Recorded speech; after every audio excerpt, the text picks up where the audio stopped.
Halo semuanya. Buat yang baru mampir ke channel aku, kenalin ya, namaku Vera. Di channel aku ini, aku mau mencoba untuk sharing seputar tutorial-tutorial, atau bisa juga sharing tentang tips-tips dan info-info yang mungkin bisa bermanfaat buat kalian semua. Di video kali ini, aku mau sharing mengenai 10 kebiasaan buruk keuangan yang tanpa kita sadarin sering banget dilakuin sama orang kebanyakan. Nah, apa aja sih 10 kebiasaan buruk tersebut? Tetap tonton videonya ya.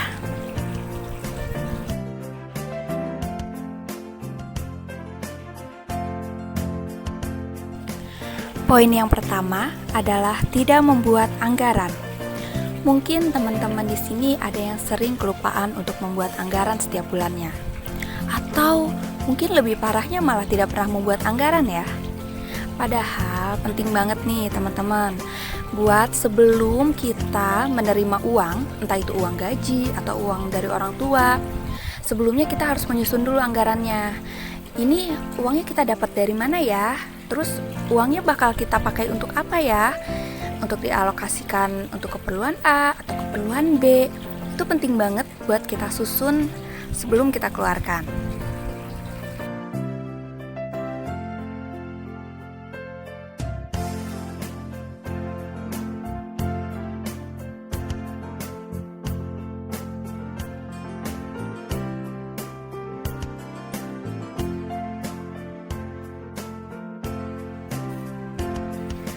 Poin yang kedua adalah tidak pernah mencatat keluar masuk uang kita. Pernah gak sih kita merasa, perasaan uang aku tadi masih banyak ya, tapi kok sekarang tinggal segini sih? Nah, hal kayak gini sering banget aku rasain sebelum aku rajin mencatat keuangan. Rasa-rasanya uang jadi hilang entah kemana. Lalu, aku mencoba merubah kebiasaanku. Sedikit demi sedikit, aku mulai rajin mencatat pengeluaranku. Tadi aku habis beli apa ya, aku catat. Awal-awal emang agak sulit ya. Males, dikit-dikit catat, dikit-dikit catat. Tapi lama-lama jadi kebiasaan. Jadi, sekarang setiap aku pergi atau harus mengeluarkan uang, aku akan mencatatnya di handphone. Nanti setelah akhir hari, aku memindahkan catatan itu ke dalam buku khusus, buku catatan keuangan. Jadi lebih rapih kan? Nanti di akhir bulan, kita jadi bisa tahu uang kita ternyata pergi kemana. Dicoba deh, pasti lebih menyenangkan.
Poin yang ketiga adalah tidak siap dana darurat.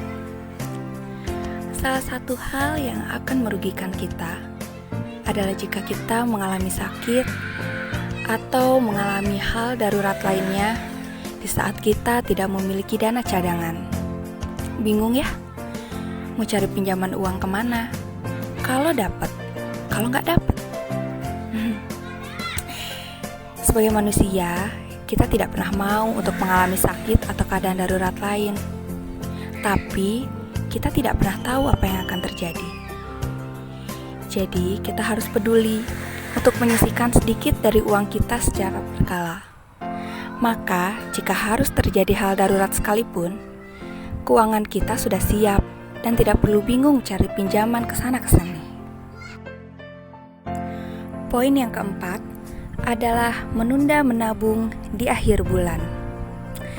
Kata orang, waktu terbaik untuk menabung adalah pada saat awal kita menerima uang, bukan malah menunda-nunda di akhir, hingga tanpa kita sadari, uang kita sudah sisa sedikit, dan ujung-ujungnya gagal lagi deh buat menabung.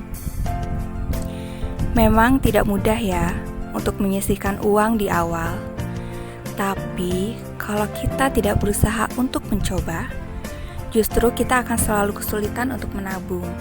Jadi, semangat untuk menabung. Poin yang kelima adalah makan di luar setiap hari. Duh, jujur nih, kalau ini sih kebiasaan aku banget. Males masak. Alhasil, setiap hari beli makan di luar atau memesan via ojek online. Tapi kebiasaan aku ini berubah sejak adanya pandemi.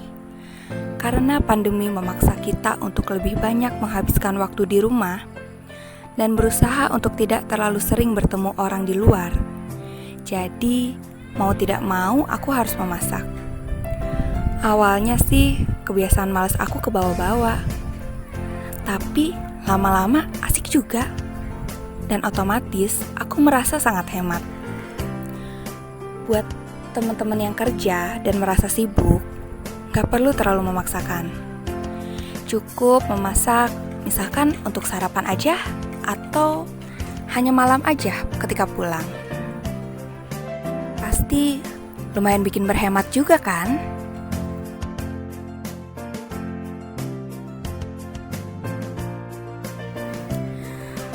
Poin yang keenam adalah membeli kopi setiap hari.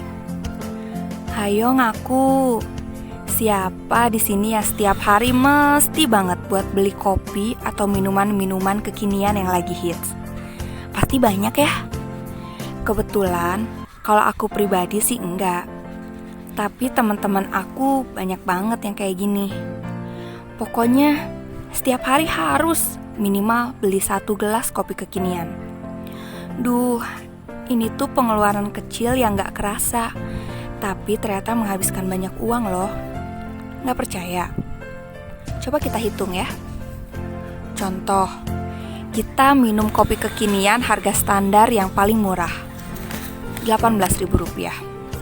Terkesan kecil kan? Ya elah, cuma 18.000 aja. Tapi coba kita kalikan 1 bulan, jadi 540.000. Kalau dikali 1 tahun, jadi 6.480.000. Wow, besar kan? Itu baru kopinya aja. Coba hitung juga ongkir ojek online-nya. Taruhlah Rp9.000. Berarti, jika dikali setahun, maka menjadi 3.240.000. Itu artinya, jika ditotal kopi dan ongkir dalam 1 tahun, kamu menghabiskan Rp9.720.000. Nah kan, kalau kamu bilang gak punya uang untuk ditabung, coba cek deh. Jangan-jangan uang kamu habis untuk kopi dan minuman kekinian.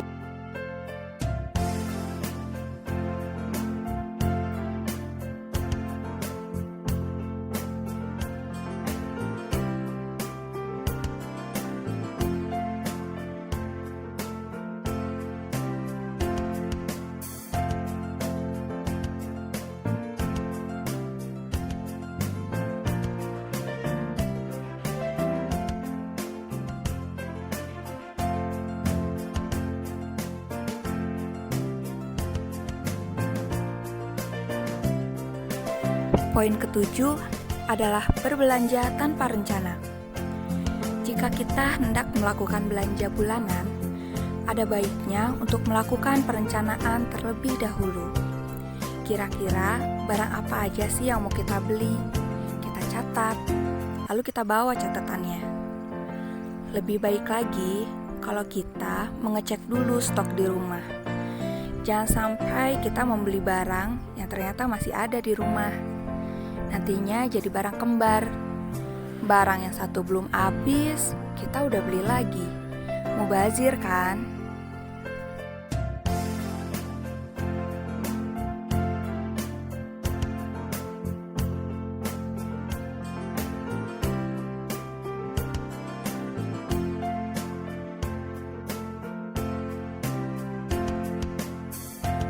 Poin yang ke-8 adalah kecanduan belanja online.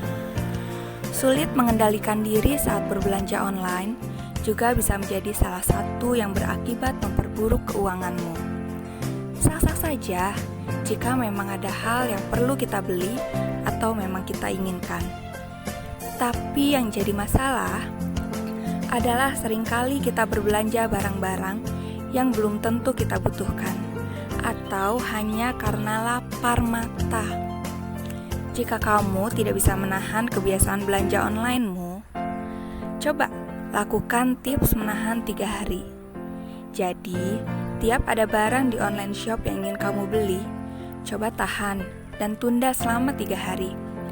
Jika barang tersebut tidak terlalu berguna untuk kamu, kemungkinan besar setelah 3 hari, kamu akan berpikir ulang untuk tidak membeli barang tersebut.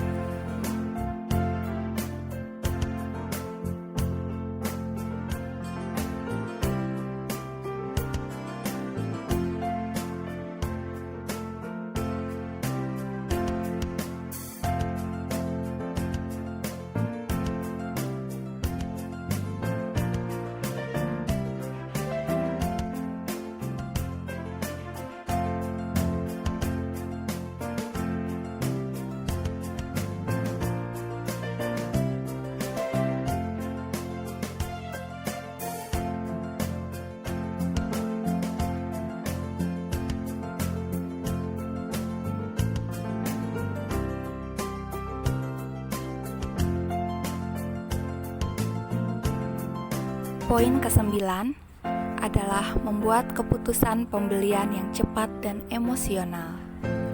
Nah, ini nih yang sering banget terjadi. Saat kita menerima uang, biasanya kita terbawa perasaan, terlalu happy. Kita merasa banyak uang, sehingga rencana-rencana keuangan yang sudah kita tetapkan jadi terabaikan. Kita terbawa emosi untuk bersenang-senang, yang tidak jarang akan menguras isi kantong kita. Perasaan terlalu happy ini jangan terus dipertahankan ya. Jangan sampai hari ini kita merasa kaya, tahu-tahu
Poin yang terakhir adalah besar pasak daripada tiang.